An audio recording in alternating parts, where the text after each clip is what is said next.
All right, I got my coffee. I'm all amped up. I'm ready to go. I'm gonna pin this here like that. I'm setting a new trend.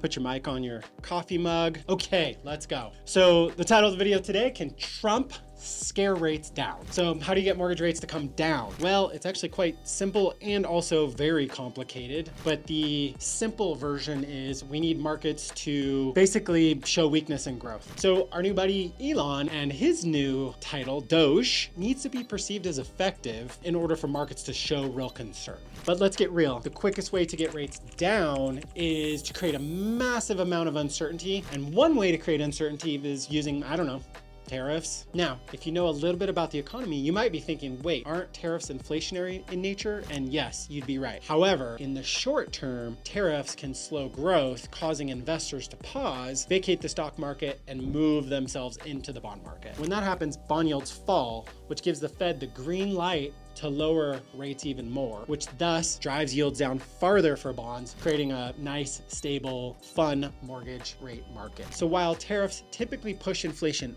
up, causing the 10-year, which mortgage rates are tied to also spike, we're hoping that this is gonna just do the opposite. That might be a part of Trump's plan. We don't really know. That's what we think is happening, and that will cause investors to potentially vacate the stock market and jump in and flood to bonds. So next, we wonder about what Trump's playbook is, right? What's his plan? And I was texting with some of my friends outside the industry and inside the industry yesterday, and I said, it feels like he's doing the Statue of Liberty play. So if you all remember, that's a football play where he kind of holds the ball behind him, creates a lot of chaos, and then he's pulling something else off as a bit of a decoy. So Trump, the guy who literally wrote The Art of the Deal, is what we perceive as looking at the long game by breaking it right now. So it looks like he's intentionally shaking up the economy like it wasn't already on a path of self-destruction to address issues like fentanyl and trade imbalances. So based on everything I've just said, let's plug the theory in and see how it plays out. And side note, I'm actually really excited to shoot this video because I'd love to know exactly how it plays out and then do a follow-up video on it to see if I was in complete left field or if I was spot on. So back to my original question. Could Trump really scare rates down? I used to think it wasn't possible,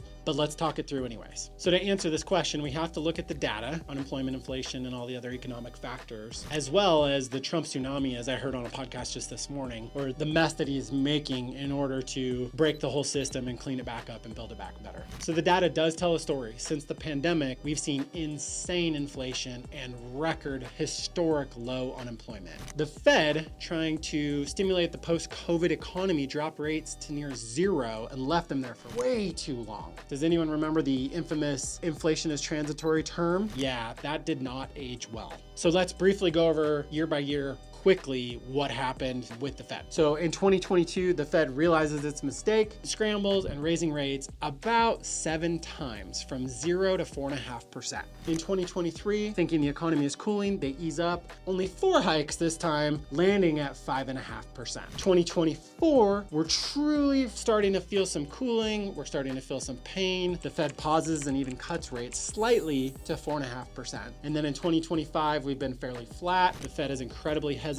The market is scared shitless and still haunted by this transitory inflation misstep. Now, tying it all together, unemployment, stable. Inflation, stable, bumping along, stagnant, but the Fed refuses to budge simply because the data just doesn't justify it. So enter the Trump administration. Love him or hate him, he has a plan. We don't all know what it is. He needs to communicate it better, but he has a plan. With stable unemployment, stable inflation, and a tired economy, we need an X factor. And that X factor could just be tariffs. So as I said previously, think of it like this. If Trump imposes these tariffs, he could spook the market enough to where investors will consider the stock market a risk-off moment and retreat to bonds. And when that happens, that again drives bond yields down, which will drive yields down on the 10-year and then cause mortgage rates to actually drop.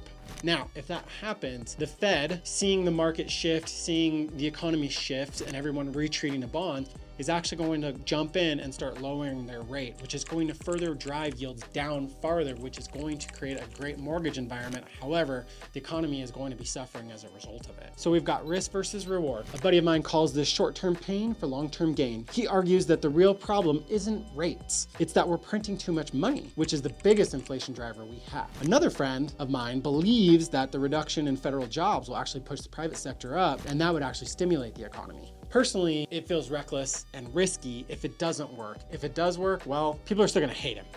because Trump is Trump. So I'd be curious to hear your thoughts. What do you guys think? What's your take? Let me know. Love to hear your comments. Put them below. Have a great day.